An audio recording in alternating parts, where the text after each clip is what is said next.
সবাইকে সংবাদ এক নজরে স্বাগত। সঙ্গে আছি শেখ সাব্বির হোসেন। দেশের সব প্রকৌশল বিশ্ববিদ্যালয় আজ কমপ্লিট শাটডাউন ঘোষণা করেছে প্রকৌশল শিক্ষার্থীরা। তবে জনদুর্ভোগ এড়াতে শাহবাগ অবরোধ না করার সিদ্ধান্ত হয়েছে। বুধবার রাতে এক ব্রিফিংয়ের নতুন কর্মসূচি ঘোষণা করা হয় প্রকৌশল অধিকার আন্দোলনের পক্ষ থেকে। এর আগে দাবি দেওয়া পর্যালোচনায় সরকার গঠিত কমিটি প্রত্যাখ্যান করে প্রকৌশল বিশ্ববিদ্যালয়ের শিক্ষার্থীরা। দেশের গুরুত্বপূর্ণ ব্যক্তিদের রাষ্ট্রীয় পদমর্যাদা ক্রম নিয়ে আপিলের অনুমতি দিয়েছেন দেশের সর্বোচ্চ আদালত। একই সঙ্গে এ বিষয়ে আপিল শুনানির জন্য আগামী ৪ নভেম্বর নির্ধারণ করেছেন আদালত।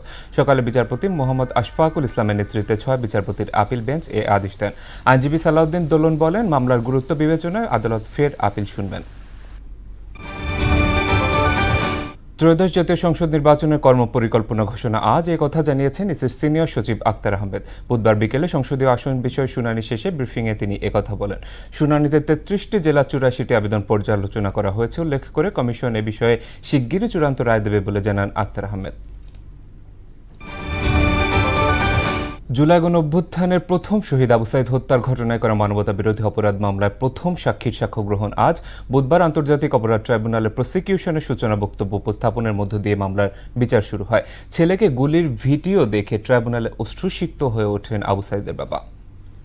এ ছিল সংবাদ এক নজরে। সবশেষ খবর সবার আগে জানতে মোহনার সাথেই থাকুন। এতক্ষণ সঙ্গে থাকার জন্য ধন্যবাদ সবাইকে।